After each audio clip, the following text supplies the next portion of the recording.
সবার একটাই প্রশ্ন, চিকেন রোস্ট এত মজা হয় কি করে? আমার বাসায় এলে সবাই বলে বিয়ে বাড়ির চিকেন রোস্টকে হার মানিয়ে তুমি তো বাসায় তৈরি করে ফেলেছো।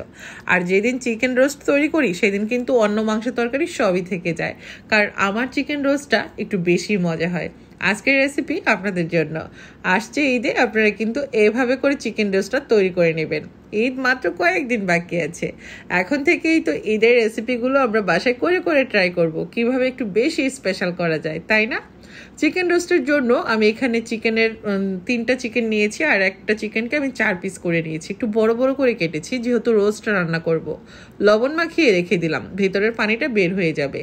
আর এদিক থেকে চিকেন রোস্টের জন্য একটা স্পেশাল মশলা তৈরি করে নিচ্ছি। একটা নিয়েছি কালো এলাচ, জয়ফল, জয়াত্রী, লং, লবঙ্গ, শাহি জিরা আর এলাচি। আমি সাদা এলাচি নিয়েছি 6-7টার মতো। সব কিছু গুঁড়া করে নিলে এখানে 3 টেবিল চামচের মতো হবে। আর আরেকটা বাটিতে আমি নিয়ে নিচ্ছি 2 কাপ পরিমাণ টক দই। এটা কিন্তু বড় কাপের না, মেজারমেন্ট কাপের যে ছোট কাপটা আছে সেই কাপ দিয়ে। আর এখানে আমি 3 টেবিল চামচ পরিমাণ নিয়েছি টমেটো সস, আর 1 টেবিল চামচ পরিমাণ দিয়েছি আমি কাজু বাদাম বাটা।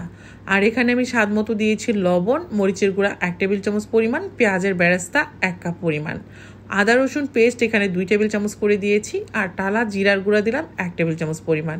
আমি মরিচের গুঁড়াটা অ্যাড করেছি, আপনারা চাইলে কাঁচামরিচ দিয়েও রান্নাটা করতে পারেন। তো এখন আমি সমস্ত উপকরণগুলো খুব ভালো করে মিশিয়ে নিচ্ছি।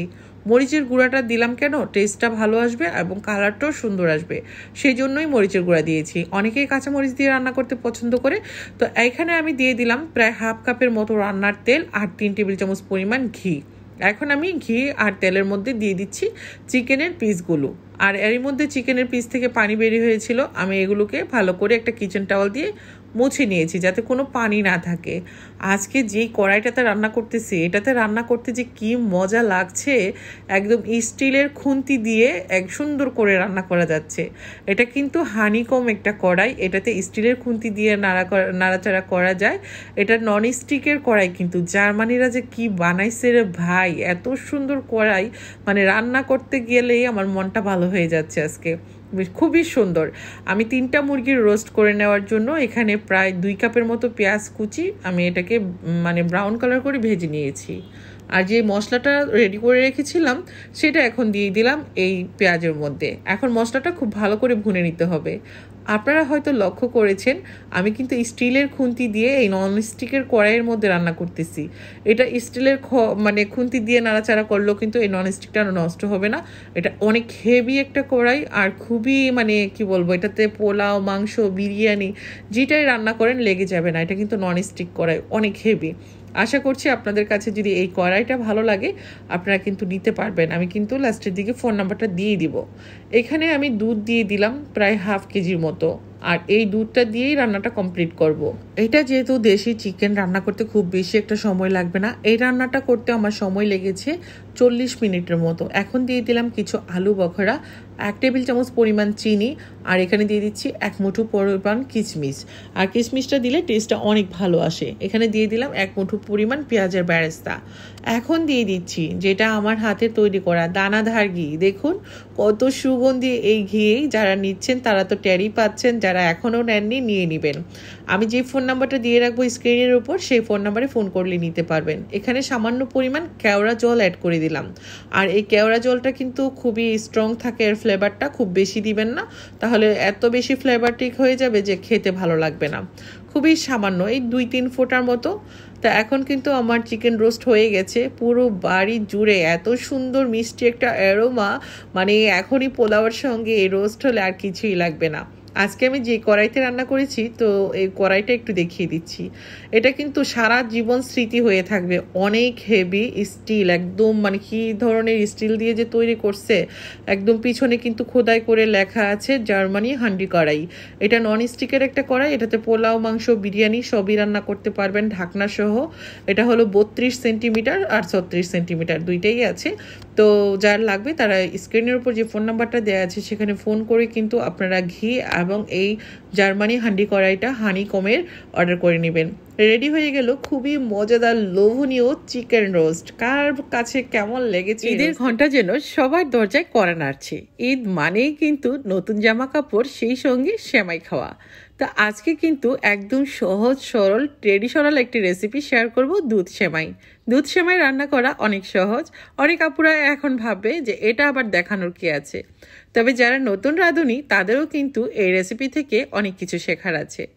আমি এই সেমাই রান্না করার জন্য এখানে ঘি দিয়ে দিলাম প্রায় 3 টেবিল চামচ পরিমাণ। আর সেমাইয়ের জন্য আমি এখানে কাজু বাদাম আর কিশমিশটা ঘিয়ের মধ্যে অল্প আঁচে ভেজে নিচ্ছি। কোনোভাবে আঁচ বাড়িয়ে দেওয়া যাবে না।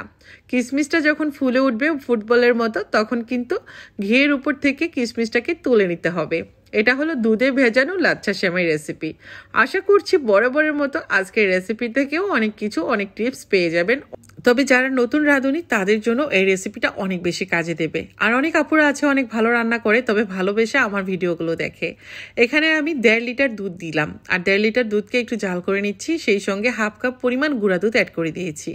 তো এই দুধটা কিন্তু আমি ঘিয়ের মধ্যেই ঢেলে দিয়েছি। ঘি কিন্তু এর মধ্যে সুন্দরভাবে মিশে যাবে। আর আজকে যে সেমাইটা তৈরি করেছি, গত 2 দিন আগের ভিডিওতে আপনারা হয়তো দেখেছেন, এই সেমাই কিন্তু আমি নিজের হাতে ঘরেই তৈরি করেছি।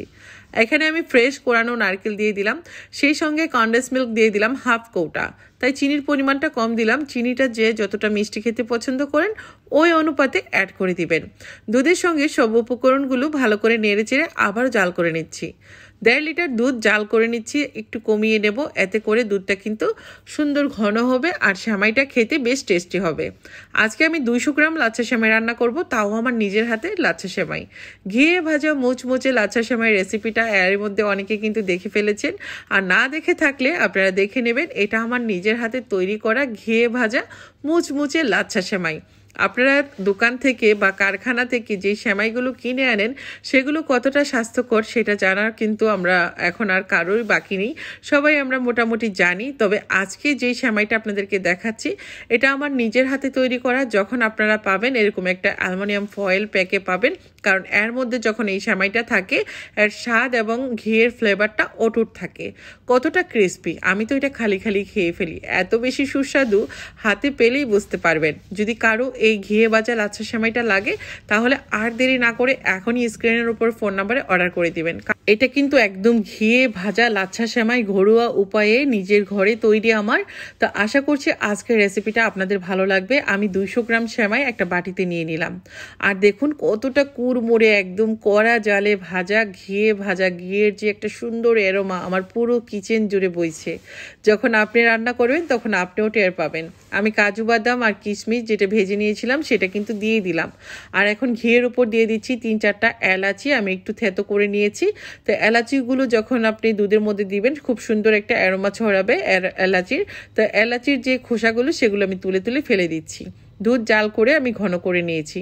200 গ্রাম সেমাইয়ের জন্য 1.5 লিটার দুধ লাগবে, এই বিষয়টা মাথায় রাখতে হবে। তো আমি কিন্তু এখানে গুঁড়ো দুধ অ্যাড করেছি, তাই দুধটাকে জাল করে বেশি কমানোর প্রয়োজন হয় নাই। তারপর কনডেন্স মিল্ক অ্যাড করেছি। দুধ অবশ্যই ঠান্ডা করে এই সেমাইয়ের উপর ঢালবেন। এই টিপসটা ভালো করে মনে রাখতে হবে যারা নতুন রাঁধুনি আপুরা বা ব্যাচেলার ভাইয়ারা এই রেসিপিটা যারা ট্রাই করতে চাচ্ছেন, অবশ্যই দুধ জাল করার পর একদম হালকা কুসুম গরমের নর্মাল টেম্পারেচারে এনে নেবেন। ঠান্ডা হওয়ার আগ মুহূর্ত যেরকম ঠান্ডাটা থাকে না, ঠিক ওরকম অবস্থাতে সেমাইয়ের উপর আপনারা দুধটা ঢালবেন। গরম দুধ কোনোভাবে এই সেমাইয়ের উপর ঢালবেন না, এতে করে সেমাইয়ের টেস্ট হারায় যাবে, সেমাইটা জাউ জাউ হয়ে যাবে, খেতে ভালো লাগবে না। আমার কাছে তো এই সেমাইটা যখন একটু ক্রিস্পি কুড়মুড়ে থাকে তখনই খেতে ভালো লাগে। আমি একদম ঠান্ডা দুধে এই সেমাই ভিজিয়ে তারপর খাই। কেমন লেগেছে আজকের রেসিপি কমেন্ট করে জানাবেন। ভালো লেগে থাকলে প্লিজ ভিডিওটা বেশি বেশি করে শেয়ার করবেন। আপনাদের একটা শেয়ার আমার জন্য অনেক বেশি উপকারী। সবাই ভালো থাকবেন। জামাই বউ মিলে কত যে পাগলামি করি বলার বাহুল্য। কখন যে কি খেতে ইচ্ছে করে আর সেটাই তখন তৈরি করে ফেলি। দুজনই নাসরবান্দা। তো আমাদের ইচ্ছে করলো ফিশ ফ্রাই খেতে, আর তখনই তৈরি করার জন্য কিচেনে চলে আসলাম। রাত বাজে 2টো। এখন যদি ফিশ ফ্রাই তৈরি করি কেমন হবে বলুন তো? আজকের সেহরিতে আমাদের ফিশ ফ্রাই কিন্তু হয়ে যাবে। আজকের সেহরির জন্য এই স্পেশাল ফিশ ফ্রাইটা কিভাবে করলাম চলুন আপনাদেরকে দেখিয়ে দিই। এটা তেলাপিয়া মাছ দিয়ে তৈরি, এত বেশি মজার। এই রেসিপিটা কিন্তু আমাদের দেশীয় রেসিপি না, এটা দেশের বাইরের একটা রেসিপি, এটা বালি থেকে শিখে আসা একটা রেসিপি। তো আজকের সেই রেসিপিটা আপনাদেরকে শেয়ার করব। আশা করছি ভালো লাগবে বরাবরের মতো। এটা কিন্তু তৈরি করা খুবই সহজ, তবে খেতে যে কত মজার বাসায় তৈরি না করলে বুঝতেই পারবেন না। এখানে আমি বড় সাইজের 3টা তেলাপিয়া মাছ নিয়েছি, আর 3টা তেলাপিয়া মাছ আমাদের জন্য যথেষ্ট। তো আমি আপনাদেরকে 2টা কেটে দেখাচ্ছি, আর একটা কিন্তু আরেক পাশে, যেহেতু বলে জায়গা হচ্ছিল না। শুধু লবণ আর মরিচের গুঁড়া দিয়ে মাছটাকে খুব ভালো করে ম্যাসাজ করতে হবে। ম্যাসাজ করে সুন্দর করে এর ভিতরে ভিতরে এই মরিচ আর লবণটাকে ঢুকিয়ে দিতে হবে। তো আশা করছি এই প্রসেসটা দেখিয়ে বুঝতে পারছেন। সময় নিয়ে এই কাজটা করে নেবেন। আর মাছটাকে সুন্দর করে একটা নাইফ দিয়ে কিন্তু আমি চিড়ে নিয়েছি, এটা কিন্তু দেখেই বোঝা যাচ্ছে, তাই না? আজকের রেসিপি ভালো লাগলে প্লিজ শেয়ার করতে কেউ কৃপণতা করবেন না। আপনাদের একটা শেয়ার আমার জন্য অনেক বেশি উপকারী। তো এদিক থেকে একটা বলের মধ্যে আমি নিয়েছি আটা বা ময়দা, দুইটার একটা হলেই হবে। এর মধ্যে দিয়ে দিলাম স্বাদ মতো লবণ, আর লবণ দিয়ে খুব ভালো করে ময়দাটাকে মাখাই নিয়েছি। এখন এর মধ্যে যে মাছটাকে আমি মরিচের গুঁড়া লবণ দিয়ে মাখিয়েছিলাম সেটা এখানেও সুন্দর করে এটাকে ডিপ করতে হবে। আশা করছি দেখিয়ে বুঝতে পারছেন। তো এভাবে করে কয়েকবার এটার মধ্যে ডিপ করে নেবেন, এতে করে কিন্তু মাছের উপরের যে অংশটা এটা অনেক বেশি ক্রিস্পি হবে। দেখে মনে হচ্ছে একদম নর্মাল, তাই না? তবে এটা যদি কেউ একবার বাসায় তৈরি করেন না, রোজ রোজ কিন্তু তৈরি করতে ইচ্ছে করবে। আর আমি তো তেলাপিয়া মাছ দিয়ে তৈরি করছি, আপনারা চাইলে আপনাদের পছন্দের যে কোনো মাছ দিয়ে তৈরি করতে পারেন। তবে তেলাপিয়া মাছ দিয়ে করলে কিন্তু এটা বেশ টেস্টি হয়। তেলটাকে খুব ভালো করে গরম করে নিতে হবে, তার মধ্যে দিয়ে দিতে হবে মাছগুলো। আর মাছগুলো কিন্তু এখন ভাজতে সময় লাগবে প্রায় 15 মিনিটের মতো। 15 মিনিট এই পাশ ওপাশ করে উল্টে পাল্টে ভেজে নেবেন। চুলার আঁচটা এই পর্যায়ে মিডিয়ামে রাখবেন, একদম কমিয়ে দিবেন না। মিডিয়ামে রেখে এই মাছটাকে ভেজে নিলে এটা খেতে অনেক বেশি টেস্টি হয়। তো এখন আমি এটা ওইভাবে করে 15 মিনিট ভেজে নিলাম। তবে এই মাছ ফ্রাইয়ের সঙ্গে কিন্তু তৈরি করব খুবই মজাদার একটা সস, যেই সসটা দিয়ে এই মাছটা খেতে হয়। এটা কিন্তু নর্মাল যে কোনো সস দিয়ে খেতে পারবেন, বাট এটার সাথে ওই সসটা দিয়ে খেতে হবে। তো আমি এখন সেই সসের রেসিপিটা দেখিয়ে দেব। তার আগে চলুন গরম তেল থেকে মাছটাকে নামিয়ে নিই। আমার মাছগুলো পুরোপুরি ভাজা হয়ে গেছে, দেখুন কতটা ক্রিস্পি হয়েছে উপর থেকে, আর ভিতর থেকে অনেক বেশি জুসি। এটা খেতে কত মজার, বাসায় যখন তৈরি করবেন আমাকে অবশ্যই কমেন্ট করে জানাবেন। তা আমি মাছগুলোকে নামিয়ে নিচ্ছি। দেখুন তো, দেখেই লোভ লাগছে না? তো এইভাবে করে তৈরি করবেন, এটা ইফতার অথবা সেহরিতে যে কোনো সময় কিন্তু খেতে বেশ ভালো লাগে। এই সস তৈরি করতে আমার লাগবে লেবুর রস, আর লাগছে এখানে সয়া সস। আমি এখানে বারবিকিউ সসও দিয়ে দিচ্ছি, আর এখানে দিয়ে দিচ্ছি টমেটো সস। তো উপকরণগুলো ঠিক রাখলে এই সসের টেস্ট যে কত ভালো আমি বলে বোঝাতে পারবো না। এখানে আমি 1 টিস্পুন পরিমাণ চিনি দিয়েছি, আর অনেকগুলো মরিচের কুচি দিয়েছি। তো দেখে হয়তো বুঝে নিয়েছেন। এখন খুব ভালো করে এভাবে মিশিয়ে নেবেন, তারপর মাছগুলো দিয়ে বাস এই সসে চুবিয়ে চুবিয়ে খাবেন। এটা যখন আপনি তৈরি করবেন না, আপনি নিজেই অবাক হয়ে যাবেন, আসলে এত টেস্টি। তবে এই ফিশ ফ্রাইয়ের সঙ্গে কিন্তু এই সসটাই কিন্তু বেশ ভালো যায়। রেসিপি কেমন লেগেছে কমেন্ট করে জানাতে কেউ ভুলবেন না।